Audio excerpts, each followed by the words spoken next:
olingo kozwaka mama wana obaki ele biso ye na réseaux sociaux bosunganga mama komi liboma bosunganga mama komi na problème à mutu bosunganga yi bopesanga quelque chose na sunga mama kuto olingo kozwa mbongo bien malgré olinga kolia mais ngeza l'argent sale te ozo lia na minute oyo et comme l'argent sale olie mbongo batu na kombo ya mama na mama akufi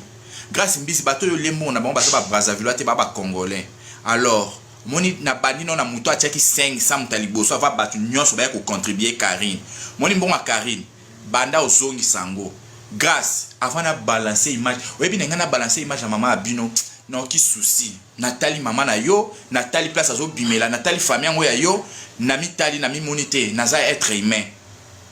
lokwa naza être humain na ke no makambo boete bébé mbongo Karine na pesio ti lobby 12h mbongo Karine banana kozonga po avana kota na bato ba simba ki ba 7000 ba 4000 ba 1300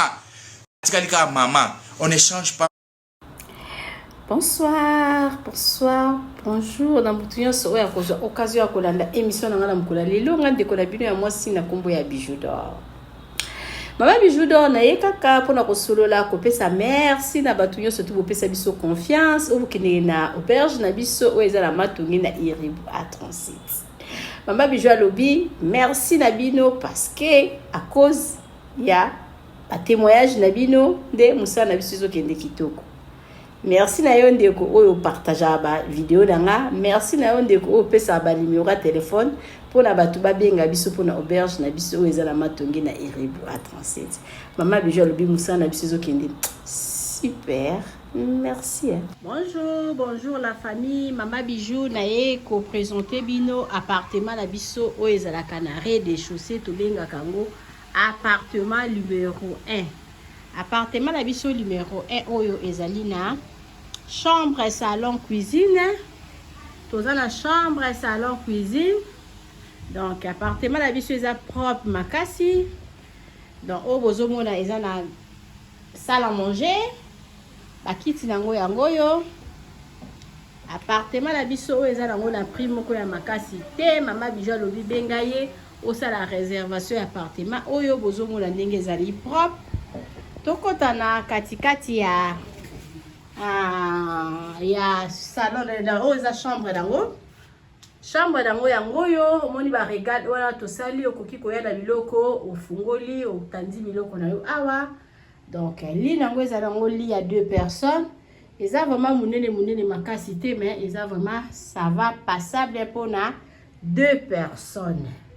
eza na climatiseur chambre na biso yango yo tokota totala toilette nango tozala douche na biso douche debout oboni toilette yango wana place à kobrosser yango yo donc appartement chambre salon cuisine tozokende siko koluka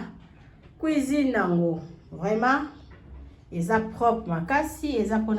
pona bino bato bozotala pona babone ya Mama Bijou ya bato bopesanga confiance boya na appartement oyo appartement numéro 1 Mama Bijou alobi bokozala jamais de si total asko cuisine nango tokoti na cuisine na biso oyo ya appartement na biso oyo tobengaka appartement numéro 1 toza na congélateur